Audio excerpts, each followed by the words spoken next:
Хәзер парламент хәбәрләре белән сезне минем коллегам Алия Галиуллина таныштыра. Төп максат республика халкының яшәү дәрәҗәсен күтәрү. Республика президенты парламентка еллык юллама белән мөрәҗәгать итте. Анда Рөстәм Миңнеханов республика өчен якындагы елга төп бурычларны билгеләде. Җәмәгать киңлекләрен төзекләндерүне дәвам итү, медицина һәм торак коммуналь хезмәтләренең сыйфаты, үсеп килүче буын өчен мәгарифтә яңа мөмкинлекләр. Зур концерт залына парламентарийлардан тыш хөкүмәт министрлары, федераль хакимиятның территориаль органнары җитәкчеләре, зур сәнәгать предприятиеләре җитәкчеләре, иҗтимагый берләшмәләр һәм оешмалар вәкилләрен чакырдылар. Татарстан Дәүләт Советында киләсе елга һәм 23-24 елларның планлы чорына республика бюджеты проекты буенча парламент тыңлаулары узды. Башта төп финанс документын муниципалитетлар белән видеоконференция режимында тикшерделәр.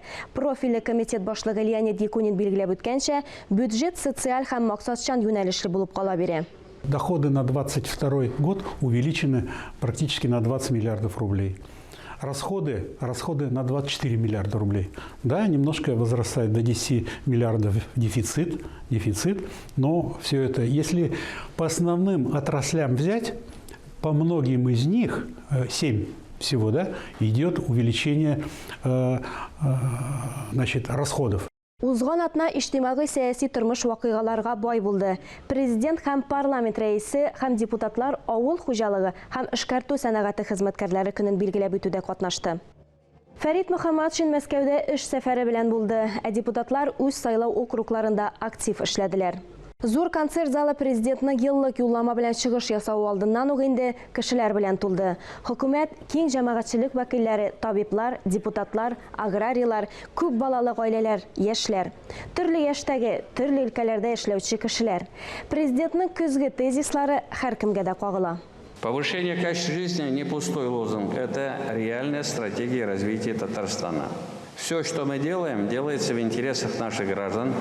Усилия каждого уровня и ветви власти, бизнеса, общественности должны быть подчинены этой центральной задаче. Бу бурыч татарстандыларның тормышын тагында яхшыртуны күздә тота. Ишек алларын, җәмәгать киңлекләрен, паркларны, скверларны төзекләндерү программалары киләчәктә дә гамәлдә булачак.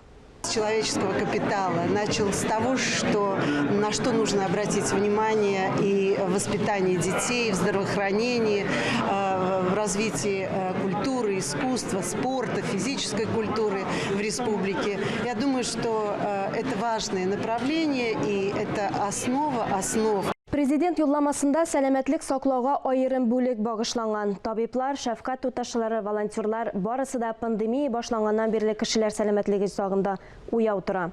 Бу эшне әле дә дәвам итәләр. Президент билгеләгән яңа бурычлар да бар. Ил хөкүмәте инфекциягә каршы көрәшкә 2 миллиард сумнан артык акча бүлеп биргән.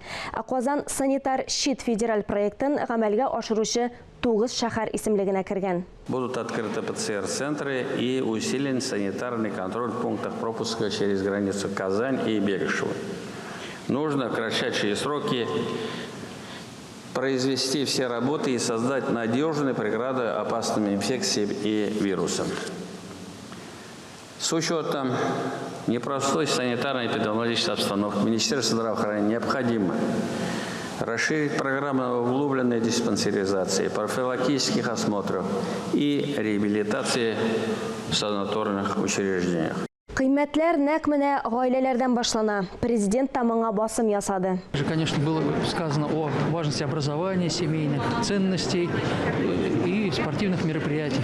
Впервые вот так отчетливо прозвучало, что это требует как больших серьезных действий со стороны исполнительных органов, законодательных, всех органов власти, муниципальных и в то же время от самого гражданского сообщества. Киләсе ел цифрлаштыру елы дип игълан ителде. Сүз Иннополиста яки IT-паркта заманча технологиялар турында гына түгел, һәр кешегә кагыла торган темалар турында бара.